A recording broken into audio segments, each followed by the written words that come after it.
Hello and welcome to our session today on simplifying algebraic fractions.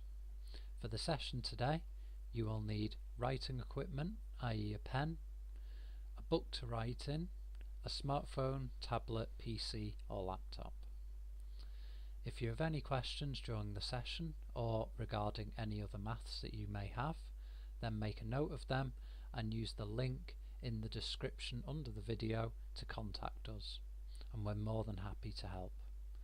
Our target today is to be able to simplify algebraic expressions. So, collecting like terms.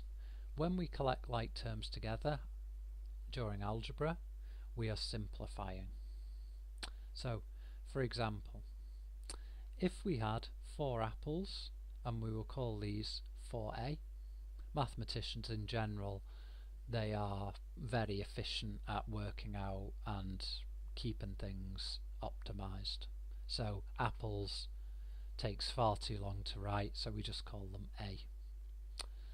So if we had 4 apples, we'll call these 4a, and 3 bananas B, 3b. Then we went to the shop and bought 5 more apples and 7 more bananas. How many apples and bananas would we have after the shop? So basically what we can do is we can write this out mathematically.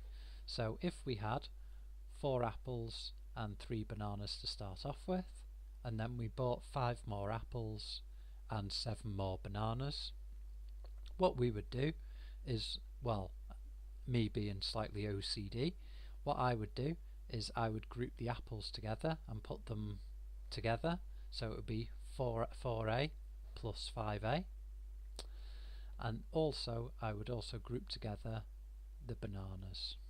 Okay, so in essence what I would do is put a circle around the 4a and the 5a, and then I would put maybe a line under the terms with a b in. Now bearing in mind it's the sign in front that we're interested, not the sign afterwards. So 4a, 4 apples plus 5 apples is 9 apples, and 3 bananas plus 7 bananas is 10 bananas. So basically we collect like terms together and then we simplify. So the answer there is 9a plus 10b. Remember to collect terms with the sign in front of them. If there is no sign, then it's a positive. Okay, so you can see that there. Okay, so your turn. So if you could please pause the video, copy out the questions and have a go. I'll go through them after you've started playing the video again.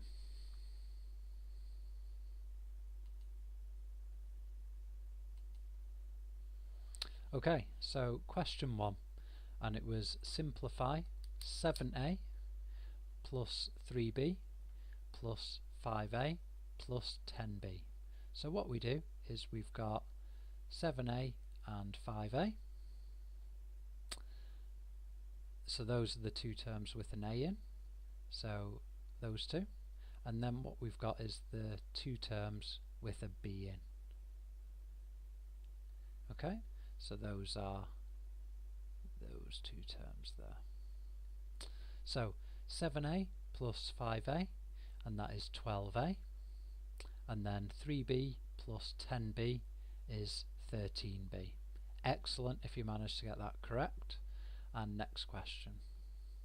So simplify 9x plus 3y minus 5x minus 10y. Okay, so first of all we put a line under our x terms. Remember it's the sign in front that we're interested in. So it's 9x take away the 5x, and then I'm going to put a circle around our y terms. So then we've got our 3y take away 10y. Okay, so now 9x take away 5x is 4x, and 3y take away 10y is negative 7y. So well done if you managed to get that correct. Last one. So what we've got here, and this one here is slightly more tricky, it takes into account your negative numbers. If you have trouble with negative numbers, then have a look for our video on adding, subtracting, timesing and dividing by negative numbers, or click on the link underneath in the description under the video and come and visit us, and we're more than happy to help. So first of all, what we've got is minus 12g, and the other term with a g in is this one here. So what we've got there is minus 12g minus 10g, so that's those two. And then what we've got here is the two terms with a h in. So we've got 3h take away 5h. So what we've got here is minus 12g minus 10g, and that is minus 22g, because if you're taking away you go further into the negatives. And then we've got plus 3h take away 5h, and that finishes off to be minus 2h. So the answer there after simplification is minus 22g minus 2h. Okay, so that was our quick lesson on how to simplify algebraic expressions. If you have any questions, then do not hesitate to contact us at the link in our description under the video. Okay, thank you for listening and watching, and hope to see you again soon.